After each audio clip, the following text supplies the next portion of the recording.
Bonjour, bonjour. Puis aujourd'hui, là, ça va être à la fois théorique et pratique. Là, j'ai vraiment besoin de votre attention. J'ai besoin de votre attention. Il faut participer parce que là, vous avez tous commencé vos stages. Puis il va falloir faire des liens. En deuxième partie, vous allez un peu raconter ce que vous avez fait. OK? Mais à partir de la grille de lecture que je vous propose ici. Il faut vraiment là, être aussi attentif que possible. Parce qu'aujourd'hui, on va parler d'empathie. Empathie et comment rester professionnel tout en étant empathique, c'est le 5e objectif là, spécifique. Là. Puis, on va parcourir ça ensemble. C'est un article qui est sur Studium. L'empathie aujourd'hui, au croisement des neurosciences, de la psychopathologie et de la psychanalyse.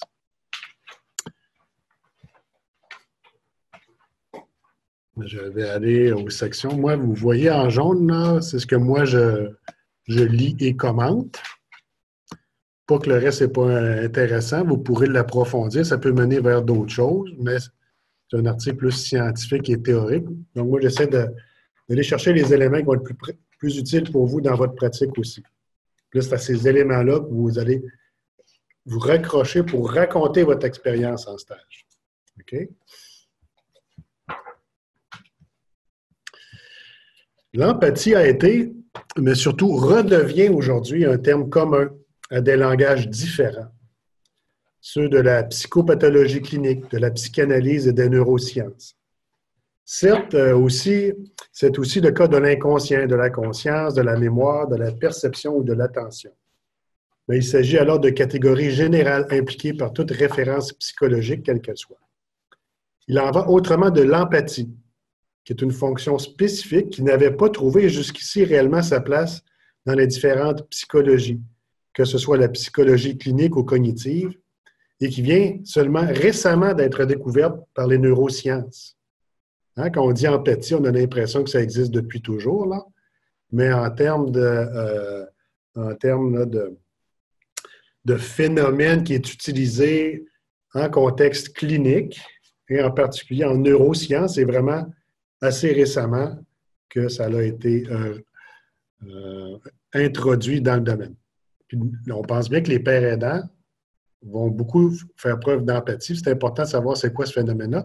Puis on va voir comment ça fonctionne dans le cerveau aussi. Le terme d'empathie désigne sans doute un même objet, une même réalité, mais chaque usage en clinique et en neurosciences en dégage des propriétés et des caractéristiques différentes. L'empathie permet donc un dialogue et un échange, mais seulement si les différences entre niveaux d'explication et de description propres à chaque approche sont prises en compte et si chaque modèle s'instruit de ces différences. Il faut connaître les différences pour pouvoir utiliser l'empathie comme instrument de travail. De quelle réalité la notion d'empathie rend-elle compte et comment comprendre qu'elle trouve sa place aussi bien en neurosciences qu'en psychanalyse? Il faut d'abord revenir à son histoire. L'introduction du concept d'empathie en psychologie répond en effet à une exigence, c'est-à-dire concevoir relationnellement le processus de connaissance d'autrui, l'accès à sa vie mentale qui est imperceptible en tant que tel. Hein? On s'entend là, ce que la personne pense, votre père aidé, vous ne le voyez pas, vous n'avez pas accès à ce qu'il pense comme tel, c'est imperceptible. Là, l'empathie, ça va vous aider à avoir la connaissance d'autrui à partir de son positionnement du père aidé. Mais ça, c'est imperceptible, hein, comme tel. Puis on voit l'auteur qui est associé à ça, Théodore Lipps, ça fait à peu près 100 ans, là, qui a introduit le concept en relation avec des œuvres d'art. Initialement, l'empathie, ça désigne le fait d'être touché, affecté par un spectacle, une scène ou une œuvre, par une perception donc du monde physique, celui des objets et phénomènes non humains. Lipps désigne 4 types différents d'empathie, dont l'une seulement définit la perception de l'humain, le mode de connaissance ou compréhension d'autrui. L'empathie n'est donc, bien sûr, ni la compassion, ni la sympathie, mais bien le concept introduit pour rendre compte de la connaissance d'autrui dans le cadre d'une psychologie explicative ou naturaliste. Lipps propose déjà alors une théorie que l'on qualifierait aujourd'hui de motrice. C'est un mécanisme, l'empathie. Okay? Ce n'est pas juste une attitude, là. C'est en effet un mécanisme d'imitation inconsciente et automatique d'autrui, de sa posture, de sa mimique, qui permet de réactiver en soi le souvenir d'une émotion analogue à celle ressentie par autrui. C'est ça qu'on va vous demander comme père aidante. Quelle émotion analogue vous avez ressenti au contact d'un père aidé par rapport à votre expérience, quand vous allez vouloir faire preuve d'empathie? Il faut se poser cette question-là et pouvoir y répondre. Curieusement, l'empathie sera longtemps presque oubliée par la psychologie scientifique et la question de l'accès à la vie mentale d'autrui ne sera posée à nouveau que très récemment sous la forme de la fonction théorie de l'esprit. Cette notion ouvrira le champ plus large des cognitions sociales et préparera la récente redécouverte de l'empathie par les neurosciences cognitives. Les neurosciences et sciences cognitives ont récemment redécouvert les mécanismes impliqués dans l'expérience relationnelle, la représentation de soi et d'autrui et les interactions psychiques, émotionnelles et intentionnelles, à tel point que les neurosciences ou cognitions dites sociales sont aujourd'hui en plein essor. Le concept de théorie de l'esprit et de cognition sociale ont introduit en effet dans les neurosciences et la psychologie scientifique contemporaine, dite cognitive, la prise en compte d'un objet d'étude jusqu'ici réservé à la psychologie clinique, à la psychanalyse et à la psychologie sociale. Et cet objet d'étude-là, c'est l'intersubjectivité de la relation interpersonnelle. Vous, quand vous entrez en relation avec un père aidé, vous construisez une intersubjectivité. C'est une relation interpersonnelle. Puis c'est ça qui devient un nouveau champ d'études, là, complètement indépendant de la question des pères aidants. Mais on voit que le timing est bon parce que là, les pères aidants arrivent spécifiquement comme étant des spécialistes de cette intersubjectivité par rapport à l'expérience du rétablissement. Puis là, si on regarde un petit peu comment ça fonctionne dans le cerveau comme tel, le cerveau n'est pas en relation seulement avec le monde physique. Il interagit avec d'autres cerveaux, analyse et représente des états mentaux. Le psychisme est doté de propriétés naturelles qui le conduisent à réagir électivement, c'est-à-dire il fait des choix, et très précocement à l'action d'autrui. Le comportement intentionnel, les actes mentaux, on anticipe ce que l'autre va faire ou va penser ou va dire, du fait de mécanismes cérébraux et cognitifs qui font de l'action ou intention, de soit notre action ou intention à nous ou celle de l'autre. Donc, ils font de cette action ou intention l'objet même de l'activité mentale, le fait de l'anticiper. L'activité mentale d'autrui est l'objet naturel de l'activité psychique. L'action et l'intentionnalité des objets privilégiés du cerveau. C'est à ça qu'on pense. Le cerveau, là, il est occupé à anticiper ce que l'autre pense, que l'autre va faire, puis à se positionner par rapport à ça. Comprendre et anticiper le comportement d'autrui devient, pour les neurosciences cognitives, une fonction fondamentale de l'esprit. Les comportements dits sociaux, le langage, les actes de communication et actions relationnelles, dirigés vers l'autre ou vers l'action de l'autre, ont pour but de susciter ou modifier chez autrui ses actions, ses intentions et ses états mentaux. Le cerveau prend ainsi pour objet l'action d'autrui et l'intentionnalité de cette action via la perception du visage, du geste, de la parole et donc au-delà de la vie mentale d'autrui. Donc, on ne sait pas encore ce qu'il pense, ce qu'il a dit, mais on décode naturellement dans sa posture, sa façon de se présenter. Il y a toute une analyse qui se fait inconsciente qui anticipe cette relation. Puis on peut penser que le patient qui est dans la salle d'attente, il est beaucoup dans cet état-là. Il n'a pas vu le médecin encore. Puis là, quand il va le voir, il craint déjà, c'est ce que nous ont rapporté des pères aidants, puis par exemple le docteur Fulicea qui disait que pourquoi c'était utile selon lui d'avoir des pères aidants dans sa salle d'attente. Parce que les gens sont craintifs, ils anticipent tout ça. Ils n'ont pas vu encore le médecin, mais c'est lui qui décide, c'est quelqu'un d'important, il peut être intimidant, il peut renouveler ou pas mon médicament ou mon droit de garde de mes enfants, par exemple. Donc, il y a toute cette attention-là qui fait que le patient, bien, il y a beaucoup de son énergie qui est consacrée à toute cette anticipation. Le concept de cognition sociale et d'empathie introduisent ainsi dans le répertoire des fonctions cérébrales et cognitives une fonction originale dédiée à la représentation d'autrui et à l'intersubjectivité. Ce développement s'est appuyé initialement sur la notion de théorie de l'esprit ou theory of mind, et plus récemment sur une relecture de la théorie de l'empathie. Ces concepts désignent de différents points de vue des propriétés cérébrales et mentales, cognitives dans le vocabulaire des neurosciences, qui permettent la connaissance d'autrui au sens de la représentation de sa vie psychique, mais aussi la représentation de soi et la distinction entre soi et autrui. La notion de theory of mind désigne la capacité de prédire les comportements et actions d'autrui, l'accès à la vie mentale d'autrui, donc le processus permettant d'adopter le point de vue d'autrui et de se mettre à sa place. C'est ce que vous faites comme père aidant. Puis ensuite, ce que vous rapportez à l'équipe, bien, ça va être une représentation de la vie psychique, la représentation de soi que le père aidant a par rapport à lui-même. Puis la construction de la représentation qu'on a de soi, c'est par rapport à autrui. Ce n'est pas dans le vide, là. C'est toujours relationnel.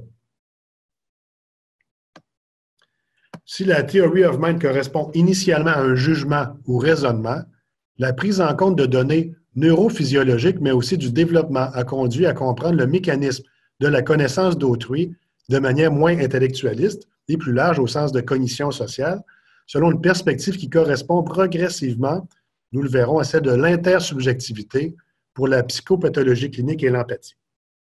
Donc, là, vous, le travail des pères aidants, c'est d'entrer en relation d'intersubjectivité. Être un peu à la place de l'autre, mais ensuite, il faut s'en démarquer. On reste soi-même aussi.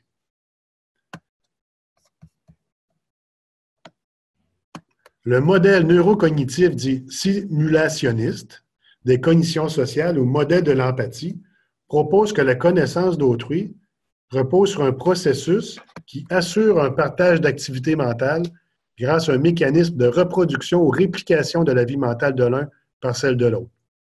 Ce processus fondamental serait lui-même sous-jacent aux comportements d'imitation qui en sont seulement une expression. Pour ça, ici, là, vous voyez, on mentionnait le mot simulationniste. Ça, c'est des choses hein, on peut singer. Je fais exprès pour prendre le mot singer, là. Puis on va se demander, est-ce que c'est, puis on s'est posé la question, est-ce que c'est absolument nécessaire d'avoir l'expérience vécue pour être un père aidant? Oui, c'est seulement qu'une question d'attitude, qu'on pourrait simuler avoir l'expérience vécue. Il faudra pouvoir répondre à cette question-là. Parce que si ce n'est pas nécessaire, ben, ce n'est pas nécessaire des pères aidants. Puis là, il faut connaître ces mécanismes-là. Il faut dire pourquoi. Puis c'est ça le mécanisme. Puis on va parler ici de une nouvelle découverte, hein? Ça fait à peine 20 ans. Les neurones miroirs chez les singes.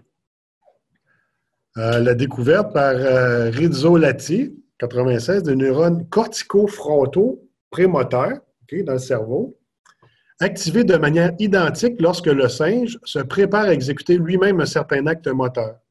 Par exemple, saisir un aliment, et lorsqu'il voit seulement ce même acte exécuté par un autre.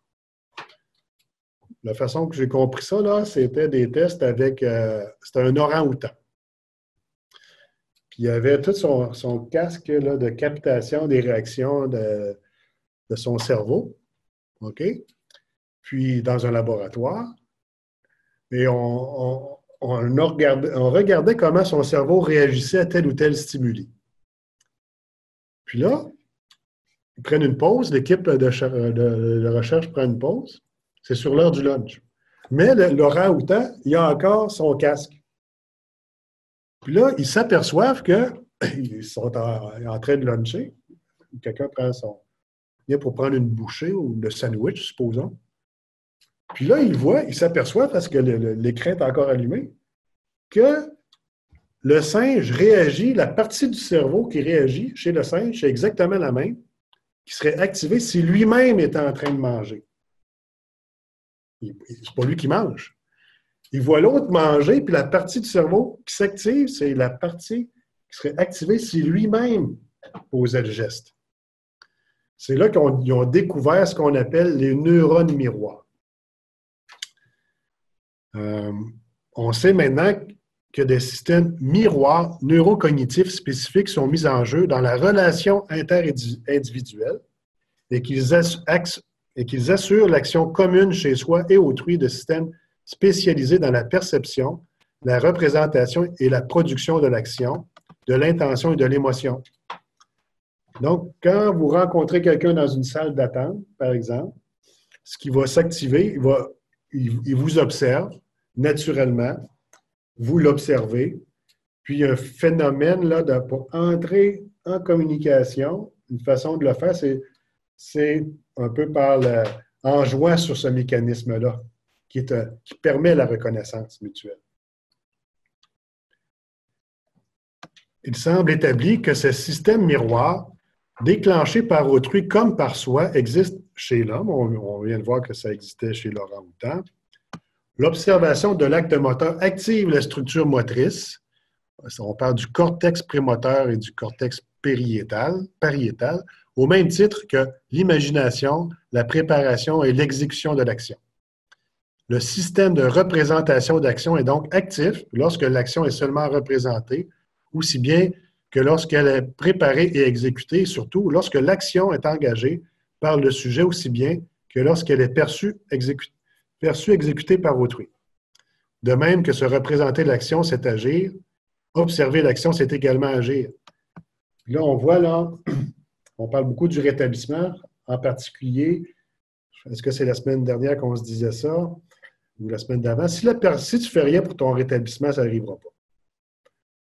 Il faut que tu te mettes en action par rapport à ton rétablissement. Une personne qui a l'expérience vécue du rétablissement, ce qu'elle peut envoyer comme signal à être décodé, c'est moi-même comme personne en rétablissement, voici comment je suis en action présentement dans mon propre rétablissement. En m'intéressant en particulier à toi, dans une relation que je vais établir. Puis en vous voyant en action, bien, la personne, ça lui donne des pistes pour elle-même se mettre en action et éventuellement, tout simplement, imiter cette action-là. Mais on voit que ce n'est pas un geste, c'est pas comme porter à sa bouche un aliment. Qu'est-ce que ça peut représenter que se disposer pour pouvoir être vu par autrui comme agissant, comme étant en action par rapport à son rétablissement? C'est cette modalité mentale ou représentationnelle d'action, la pensée de l'action, que les systèmes miroirs permettent de partager entre individus. S'ils jouent un rôle dans l'imitation et l'apprentissage, on peut leur attribuer aussi un rôle majeur dans les cognitions sociales. La connaissance d'autrui reposerait au moins pour une part sur un partage de représentations motrices, intentionnelles et émotionnelles entre deux individus. Et c'est ça que vous allez pouvoir rapporter à l'équipe. La connaissance d'autrui. Et ce qu'on se disait la semaine dernière, tout particulièrement avec l'ethnopsychiatrie, la connaissance d'autrui, ce que vous partagez avec les pères aidés, c'est cette culture-là, plus ou moins consciente du rétablissement ou de l'impact de la maladie, là, ça, vous l'avez en commun. Puis ce que n'ont pas les professionnels. Fait que quand vous rapportez aux professionnels, ce que vous rapportez, c'est justement comment la personne se sent là-dedans par rapport à sa possibilité d'activation du rétablissement. Vous ne racontez pas des anecdotes là, sur sa vie conjugale ou autre. C'est pas du méméring, là. Mais je sais que vous savez, mais ce que vous rapportez, c'est ce que vous avez ressenti, OK, dans cette posture-là, en établissant cette intersubjectivité. Puis là, vous avez réagi parce que ça l'a évoqué éventuellement des émotions anciennes ou récentes. C'est à partir de cette réaction-là. C'est ça qui est. qui signifie qu'il s'est passé de quoi. C'est ça qu'il faut rapporter à l'équipe. Ce qui s'est passé dans l'interrelation entre les deux individus que vous êtes, père aidant et père aidé. En permettant la reproduction en soi d'activation cérébrale analogue à celle d'autrui, le système miroir permettrait en effet la constitution de représentations d'actions, de buts et d'intentions communes à soi et à autrui. On parle de représentation partagée. Si vous établissez avec succès cette relation-là interpersonnelle, vous allez être partenaire de rétablissement, vous allez partager ces représentations quant au but, intention commune. Ça, c'est un partage que vous avez. Et c'est ça qu'on veut savoir. Ainsi, la compréhension intentionnelle de l'action perçue, la connaissance de l'intention de l'agent de cette action grâce à un processus de résonance motrice et intentionnelle. Donc, vous raisonnez. Puis vous continuez de raisonner, puis vous faites en sorte que l'équipe soit exposée à cette résonance-là pour avoir une idée de l'intérieur, pour connaître la personne par rapport, entre autres, là, à son intention d'activer son propre établissement. Ce processus dû au système miroir pourrait constituer ici ce qu'on appelle là, le mécanisme de l'empathie. C'est donc d'une résonance ou contagion intentionnelle, autant que motrice, qu'il est question. D'autres systèmes miroirs ou résonants possèdent la même propriété d'assurer une équivalence fonctionnelle entre la perception chez autrui des indices perceptifs d'un état mental et la reproduction par soi de ce même état. Un mécanisme de résonance existe ainsi pour les émotions, dont la production en soi et la reconnaissance chez autrui partagent des mécanismes cérébraux et cognitifs communs. Puis là, voici, ici, il nomme certaines parties du cerveau là, qu'on sait qui sont sollicitées quand il y a ce phénomène-là de reconnaissance. On peut ainsi faire l'hypothèse d'une propriété neurocognitive générale, miroir ou spéculative, transitive et mimétique, qui produit des configurations d'activité cérébrale et des représentations mentales analogues chez soi et autrui, et qui assure donc la reproduction par l'activité cérébrale et mentale d'un individu de celle d'un autre individu. Qu'est-ce qu'on veut reproduire ici? C'est le rétablissement.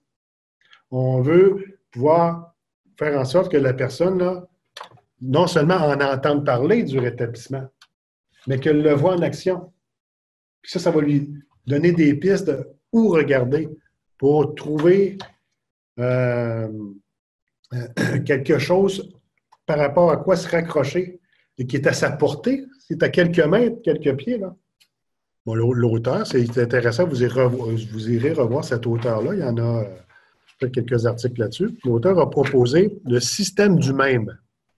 Cet ensemble de processus qui assure la reproduction ou réplication des activités cérébrales et mentales d'un individu par celle d'un autre individu. Hein, parce que vous allez être contente là, quand vous allez pouvoir dire que l'équipe va dire hey, c'est vrai, cette personne-là, je l'ai vue il y a 2-3 semaines.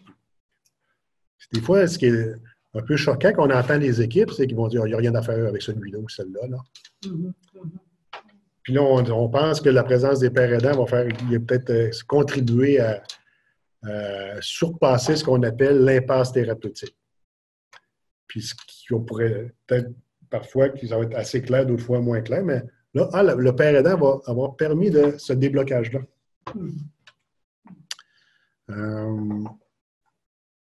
Donc, ce phénomène-là assure littéralement une identification au sens de rendre identique à autrui en rendant, du point de vue de l'activité cérébrale et mentale, deux individus partiellement identiques. De ce point de vue, c'est donc par une reproduction du même qui fait se reproduire en nous ce qui est dans l'autre. Ça nous fait devenir même qu'autrui. Okay? Fait que, vous voyez tout ce jeu-là, là, vous arrivez, vous, comme professionnel aussi, vous entrez en relation avec quelqu'un en vous présentant comme étant comme lui, hein, comme un semblable. Puis il faut que cette autre personne-là, ça va l'aider à sortir de sa bulle. Il faut que ça passe, faut déclencher ça dans l'autre sens. Là, il va se dire, ah, si toi, tu es ma semblable, moi aussi, je suis ton semblable. Donc, moi aussi, je pourrais être en rétablissement. Puis en se mettant dans la peau de l'autre, ben, ça permet à l'autre de se mettre dans votre peau comme personne en rétablissement. La théorie motrice de l'empathie, appuyée sur ces données neurocognitives, conduit ainsi à concevoir la connaissance d'autrui sur le modèle d'un partage, par reproduction, d'activités mentales entre soi et autrui. C'est le modeling. Mais d'un second point de vue, en revanche, la connaissance d'autrui se caractérise par la prise en jeu d'un autre système qui repère les différences entre soi et autrui. Signale donc la limite ou l'échec de la reproduction d'autrui, de l'identification possible à autrui. Donc, faut bien maîtriser ça pour pouvoir en sortir aussi. Parce qu'il y a un autre article qu'on proposait, tout ça, ça peut mener, si on se met à la place de l'autre, puis on est aussi malheureux que lui dans son malheur, là, la journée va être longue, là, surtout si on a un autre après, puis un autre après. Il faut être un peu, faire preuve de plasticité, un peu être malléable là-dedans, connaître ce phénomène-là pour pouvoir en ressortir aussi. La problématique de l'empathie excède en effet la seule question de la connaissance d'autrui. L'empathie suppose non seulement un partage de représentation ou d'expérience avec autrui, mais aussi un mécanisme de distinction entre soi et l'autre. C'est là un peu la nuance entre l'entraide entre pairs et l'intervention des pairs aidants. Le mot père est commun, là, mais ce n'est pas le même type de relation. Vous, encore, ce qui ajoute à la complexité de votre position, ce qu'on se dit par rapport aux pères aidés, il faut le faire aussi par rapport aux autres professionnels qui n'ont pas eux-mêmes l'expérience nécessairement du rétablissement. Parce que là, il faut se demander à ce moment-là, qu'est-ce que vous avez en commun avec les autres professionnels si ce n'est pas ça, si ce n'est pas l'expérience du rétablissement? Pour que ce phénomène-là soit aussi par rapport aux autres membres de l'équipe dont vous faites partie. Probablement, ben, on l'avait mentionné, hein, parce qu'on partage une même mission. On fait partie de la même équipe. On a des objectifs communs. La distinction soi-autrui semble liée en effet à l'activité de systèmes neurocognitifs spécifiques, antagonistes du système miroir et de résonance. Le système de l'autre tempérerait ainsi les effets reproductifs mimétiques du système du même. Certaines zones cérébrales apparaissent spécifiquement activées lorsqu'on porte un jugement de distinction entre les caractéristiques de soi et d'autrui. Vous voyez? Des zones cérébrales apparaissent spécifiquement lorsqu'on porte un jugement de distinction entre les caractéristiques de soi et d'autrui. Donc, ça va demander beaucoup d'énergie cérébrale parce que des fois, vous êtes dans un système de jugement d'identification. Là, c'est une partie du cerveau qui est particulièrement activée. Et d'autres fois, il faut en ressortir, ça va être une autre partie du cerveau qui va être activée. Puis, comme ça fait référence à votre expérience à vous, qui est votre subjectivité, hein, ça touche à l'émotion. Fait que ça siphonne, on pourrait dire, là. Alors que les autres professionnels, eux, ben, quand on parle du jugement, des fois, on se sent jugé. Ben, c'est peut-être ce phénomène-là. On s'aperçoit que, dans le fond, la personne qui me regarde, il semble que c'est une partie du cerveau là, qui est activée et qui n'est pas celle de l'empathie relationnelle.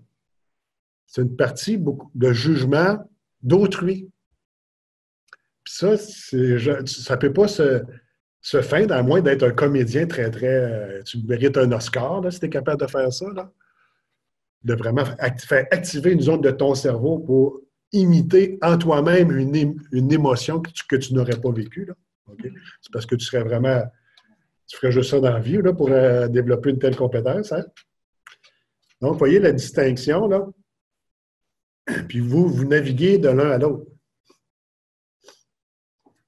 Vous rapportez à l'un et aux autres ce que les uns et les autres n'ont pas accès par eux-mêmes. Vous êtes la courroie de transmission qui permet tout ce déblocage-là. C'est important, mais c'est complexe. C'est pas facile. C'est pour ça que ça peut être bon de se documenter un petit peu là-dessus là, pour savoir comment ça fonctionne. Donc, ce second système dévolu à la différenciation, cette fois-ci, hein, entre soi et autrui, produirait l'expérience d'agentivité, expérience de soi comme cause et agent des actions propres.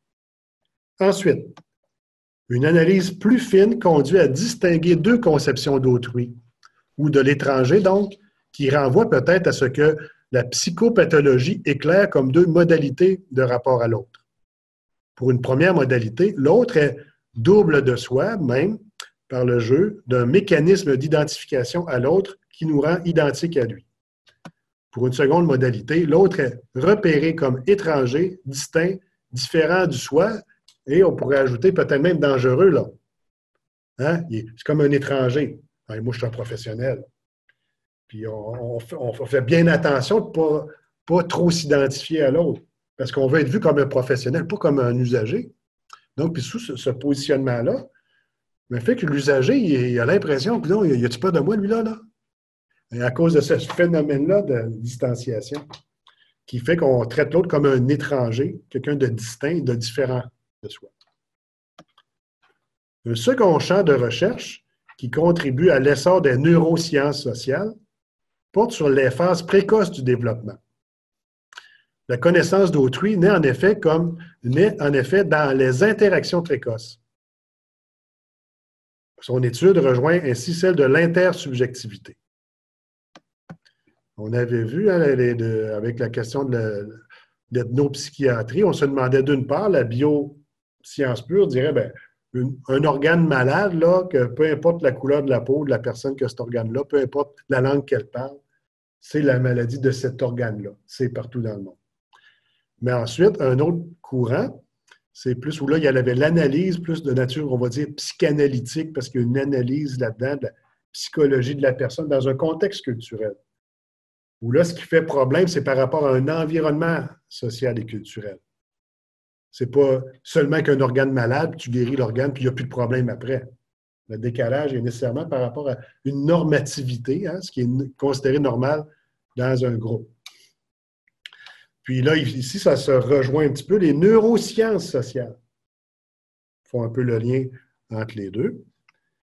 Ces recherches éclairent les premières manifestations de l'aptitude intersubjective qui destine le psychisme à représenter autrui et son activité mentale. Elles ont montré que le fonctionnement mental est doté de propriétés naturelles qui conduisent le nouveau-né à réagir électivement, de manière sélective, et très précocement à l'action d'autrui. On parle des actes mentaux et comportements intentionnels. L'intérêt pour autrui s'exprime chez le nourrisson dès sa naissance, faisant postuler une intersubjectivité précoce ou primaire. Une aptitude intersubjective ou empathique innée destine le psychisme du bébé à représenter l'autre et son activité mentale, à anticiper l'existence d'autrui. Son intérêt se porte de manière privilégiée vers autrui et les signes au visage, le regard, la voix, les gestes, qui témoignent de son activité mentale. Hein? Vous avez déjà vu ça, un petit bébé, là. À quoi il va réagir dans une pièce? À ce qu'il bouge. Là, tranquillement, il va réaliser, moi aussi, je suis dans une pièce et moi aussi, je bouge, là. Parce que ce qui est inerte, ça l'intéresse assez peu. Déjà, le lien qu'on fait avec le développement même de l'humain, d'une personne humaine, ce mécanisme-là qu'on décrit, on voit que c'est au tout début même là, de la vie. Tout comme il dispose de capacités innées qui lui permettent de se représenter la réalité du monde physique, hein, grâce à une physique naïve qui lui permet de prédire et appréhender la réalité en fonction des lois de la physique, le bébé dispose d'une psychologie naïve qui lui permet d'appréhender autrui. À un moment donné, le bébé qui fait ça de même, là, il allume, à un moment donné, il dit hey, « c'est ma main, ça ». Là, il va graduellement prendre le contrôle sur sa main. Parce que là, il déduit que c'est un objet qui a une modalité une mobilité dans l'espace, puis au plan physique, il a des yeux pour percevoir ça. Donc, il est équipé pour anticiper ça, puis graduellement, ça va lui permettre de se développer. Puis là, ici, ce qu'on propose, c'est même au plan psychologique, c'est un peu ça. Un peu la même chose, là, et au contact des autres personnes. C'est comme ça qu'il va réaliser qu'il est lui-même une personne, avec sa propre psychologie, propre conscience. La prise en compte de cette réalité particulière, l'activité mentale et l'intentionnalité, distinguée de la réalité matérielle, captera de plus en plus les intérêts de l'enfant dans le jeu et la vie sociale. La prise en compte des compétences intersubjectives du bébé a largement contribué, elle aussi, à la décomposition du concept de Theory of Mind, en dégageant les précurseurs, formes précoces et non verbales d'accès à autrui. Il y a cet auteur-ci, là, Baron Cohen, qui substitue ainsi la notion de Theory of Mind, celle de Mind Reading, lecture de l'esprit. Elle apporte aussi des arguments en faveur d'une théorie de l'empathie au sens défini plus haut d'activité mentale partagée. Dès la naissance, l'interaction adulte-bébé est en effet caractérisée par la recherche d'un partage de représentation mentale, par la création d'une activité psychique commune. Le phénomène d'attention conjointe par lequel l'enfant invite autrui, par un pointage proto-déclaratif ou par direction de son regard, à partager l'objet de son attention ou réciproquement s'intéresse à l'objet de l'attention d'autrui. Donc, pour entrer en communication, le bébé qui ne parle pas encore, il envoie des signaux. T'intéresses-tu toi aussi à ça? J'ai vu ça, regarde par là. Là, c'est comme ça qu'on rentre en communication. C'est au cours du développement normal, ici la deuxième année, un précurseur du langage de la Theory of Mind, et une expression du mouvement par lequel l'enfant cherche à faire partager son activité psychique propre par autrui. C'est important ici, là. Grâce à la focalisation commune de l'intérêt ou attention pour un même objet, l'attention conjointe permet, en effet, un partage de représentation mentale. En attirant l'attention de l'autre sur ce qui suscite l'intérêt, le plaisir ou la crainte, l'enfant invite l'autre à partager ses états. Et ici, qu'est-ce qu'on va suggérer comme focalisation? Pour établir ce dialogue-là, sur quoi on attire l'attention, c'est sur la possibilité du rétablissement. C'est ce qui va faire en sorte, vous voyez, on est dans la même action, on fait une chose ensemble, on s'intéresse au rétablissement. C'est pour ça que ce n'est pas juste un sujet de conversation comme un autre.